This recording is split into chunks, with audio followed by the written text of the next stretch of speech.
Subscribe करें हमारे YouTube channel superfast news को और साथ ही प्रेस करें बेल आइकन ताकि आप हमारी लेटेस्ट वीडियो को देख सकें। बिजली वितरण कंपनियों की आय में जो भारी कमी आई है और लेनदारी जो इनके कई राज्यों से बढ़ी है, उसके कारण भी ये अभूतपूर्व नकदी प्रवाह की स्थिति इनको देखनी पड़ रही है। इन परिस्थितियों में आम उपभोक्ता को भी नुकसान ना हो, बिजली उत्पादन करने वाले भी और बिजली वितरण करने वाले भी इस अभूतपूर्व समस्या में कहीं उलझकर ना रह जाएं, इसके लिए 90,000 करोड़ रुपए का प्रावधान डिस्कॉम्स के लिए किया गया है, बिजली वितरण कंपनियों के लिए किया गया है।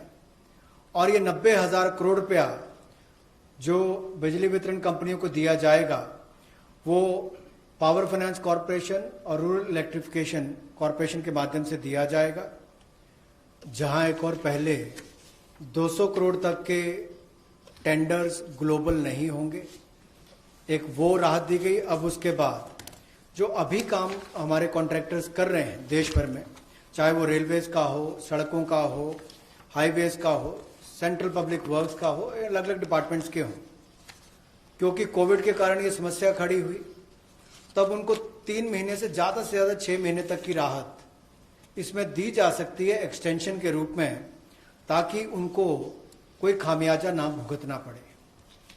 और जो ऑब्लिगेशंस थी उनकी, उसके कारण दिक्कत आ सकती थी, इसलिए प्रावधान किया गया है ताकि मुकदमेबाजी या बाकी सब ना हो और मानसिक रूप से भी ठीक रहे और अच्छा काम करके समय पर पूरा कर सकें। तो 6 महीने तक की इनको राहत दी गई। और यही नहीं, जो पीपीपी कॉन्ट्रैक्ट है उसमें भी जो कंसेशन पीरियड है उसमें भी ये राहत 6 महीने तक की दी जा सकती है, पर मैक्सिमम जो है 6 महीने तक हो सकता है।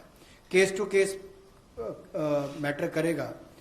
और जो सिक्योरिटी दी जाती थी पार्शियल, उसको रिलीज किया जा सकता है आंशिक रूप से। मान लीजिए मैं कोई ठेका लिया है, 70% किसी ने काम किया और उसके एवज में उसकी आंशिक रूप से वो बैंक गारंटी को वापस किया जा सकता है, ताकि उसके पास और लिक्विडिटी और काम करने के लिए आ सके। एक बहुत बड़ी राहत इस तरह से कॉन्ट्रैक्टर्स को भी देश भर में देने का एक प्रावधान किया है। 80% की होगा तो उसके अनुसार, 60% की होगा तो उसके अनुसार, लेकिन कुल मिलाकर उसके पास पैसा ज्यादा आए ताकि वो काम काज में उसको कहीं दिक्कत ना आए। रियल एस्टेट प्रोजेक्ट्स पर भी पड़ा होगा और इसके लिए ही ministry of housing and urban development ये राज्य की सरकारों को और यूटीज को एडवाइस भी करेगी कि उनकी जो रेगुलेटरी अथॉरिटीज हैं वो एक प्रावधान करें कि जो रजिस्ट्रेशन और कंप्लीशन डेट है उसको सुओ मोटो 6 महीने तक आगे बढ़ा दिया जाए, और इसकी जो 25 मार्च तक जो एक्सपायरी डेट थी यानी कि उसको 6 महीने तक आगे बढ़ा दिया जाए। और इसमें कोई इंडिविजुअल एप्लीकेशंस मंगवाने की आवश्यकता नहीं है। जो 25 मार्च तक थी उसको वैसे ही 6 महीने तक का आगे विस्तार कर दिया जाए, उसको आगे अवधि को आगे बढ़ा दिया जाए। रेगुलेटरी अथॉरिटीज को भी यही अनुरोध किया गया है और इसमें ministry of housing and urban affairs के माध्यम से जाएगा कि 3 महीने तक पीरियड उसको भी आगे बढ़ा दिया जाए। और जो फ्रेश प्रोजेक्ट रजिस्ट्रेशन सर्टिफिकेट्स हैं वो भी रिवाइज टाइमलाइंस के साथ दे दिए जाए।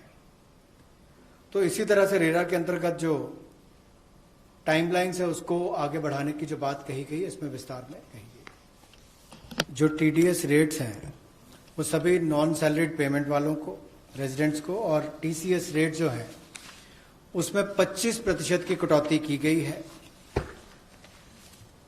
फाइनेंशियल ईयर 2020-2021 के लिए। और इससे 50,000 करोड़ रुपए का लगभग लाभ आम जनता को मिलने वाला है। यानी कि अगर मेरा 100 रुपया बनता था तो मैं 100 रुपये की बजाय अब 75 रुपये दूंगा, और उसमें 25% की कटौती की गई है। तो एक बहुत बड़ी राहत गैर वेतनभोगी इन सबके लिए, non salaried payment to residents, इनके लिए की गई है।